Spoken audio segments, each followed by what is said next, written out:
show you the path I need you to take, the route you're going to run. I'm going to show it to you, and I'm going to need you to do the same thing. You're going to run the same way that I'm going right now. And just in case you didn't know, see that guy right there? And see that guy right there now? A lot of blind spots. You got to be real wary of the blind spots. And let's take a look at that guy. What do you notice? I don't see any safety glasses and I don't see any gloves. So here's what we do. Yo, Frankie, don't forget your glasses, man. Put your glasses on, your gloves. All right, Pete, thanks. So there was a near miss, but we went ahead and fixed it. There's our superintendent right there in the orange vest. That's how we know he's a superintendent, because he's wearing that orange vest. Everybody else has got a yellow vest.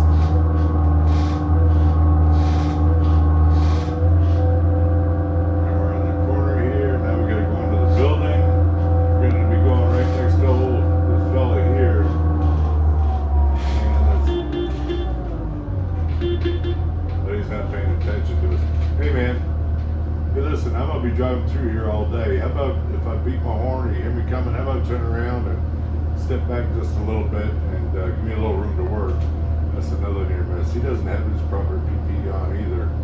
We could help him out and just move that pile of dirt out of his way, and then he won't be in our way.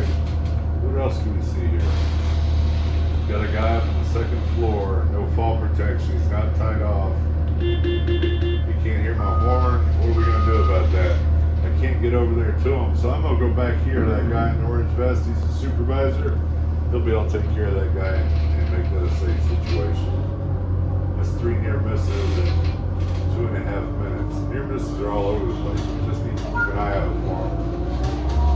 Now we're going to pull down here where it's real tight, but next to this column, next to a pile of lumber, another column.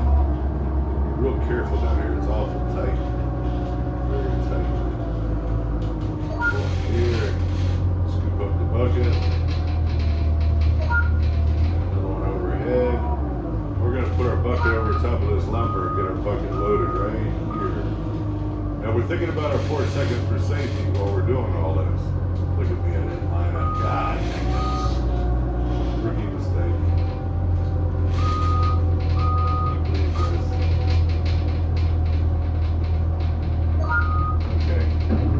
So, 4 seconds for safety.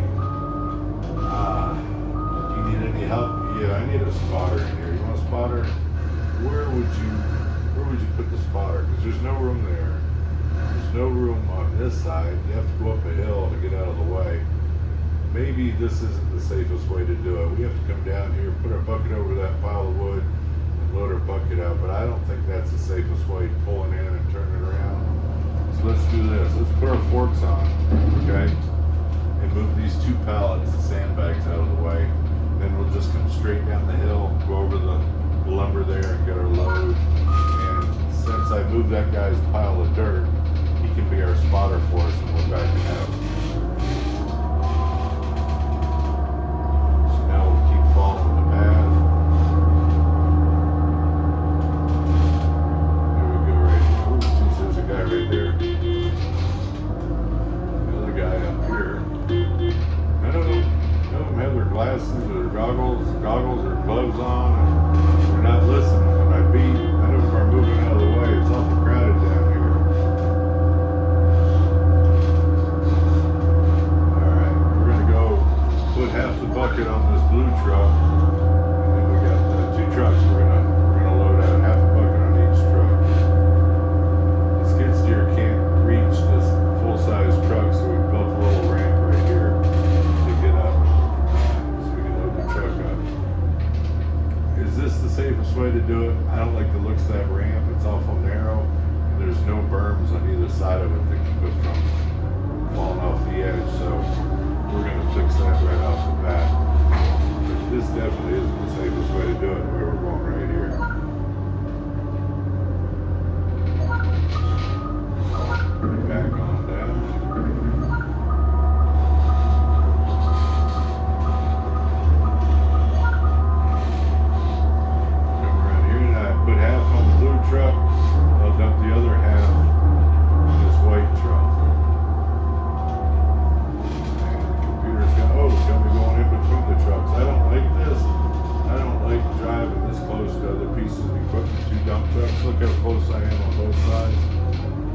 say right now, this isn't the safest way to do it.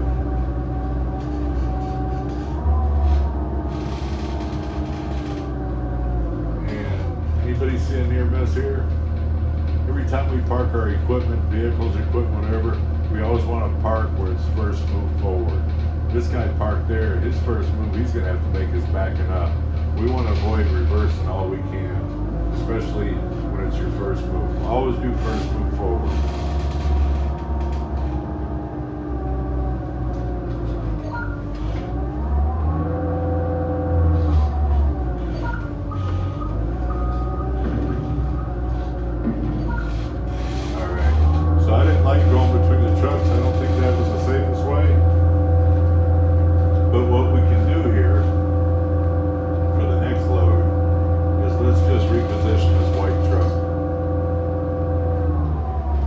Take him and just pull him ahead 15 feet or so, we'll be able to drive straight up, dump in the back of his truck. Move that truck up, that'll be a lot safer. Always looking for the safest way to do things.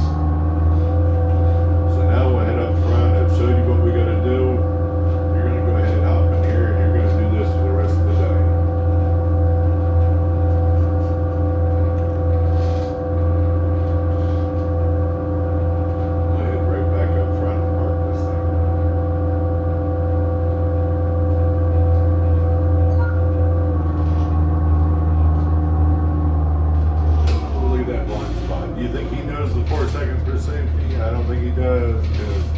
Could use a little help carrying that heavy load right there. Plus he's not going to be able to open the dumpster up. So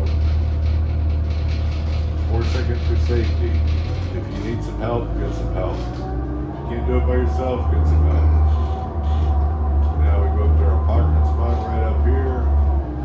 Pull straight in, turn around. But the computer wants me to go to the right and back into my parking spot. I don't think that's the safest way to do it. I'm going to park like this right here.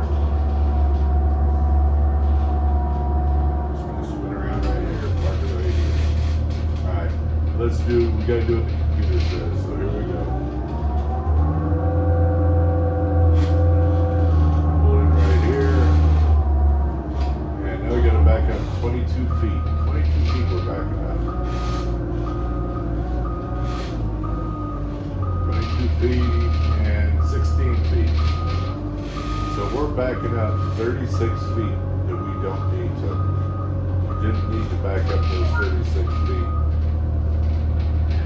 We used to have a guy that used to say, if we could eliminate the word back from our vocabulary, we'd eliminate probably 90% of all accidents. Back, like a back injury from this guy right here carrying that heavy load, or me backing into this parking spot. I just backed up 36 feet for no reason at all. Just pull in, spin around. Eliminate all the backing you can. We're going to eliminate a lot of accidents. Now let's go back and look and see what we did. We never want to put production over safety. We want to put safety at the top. The safer we are, the more our production is going to be in the long run. It's always going to come out more productive the more safer we were. Never get those backwards. Never want to put production over safety. So we decided that wasn't safe going into the building and doing all that turning around. And what we're going to do is we're going to move a couple of these pallets of sandbags out of the way. Go into the building, get our load, and then back up to right here. And look, there's our 2 dump trucks right there. So by finding a safer way to do it, we've also managed to cut our haul time too. Our distance, our cycle time is going to be a whole lot smaller, a whole lot shorter, because once we back up, there's the 2 trucks we need to go to. But let's look at what else we found. By us deciding that wasn't the safest way to do it, that we're going to do something else,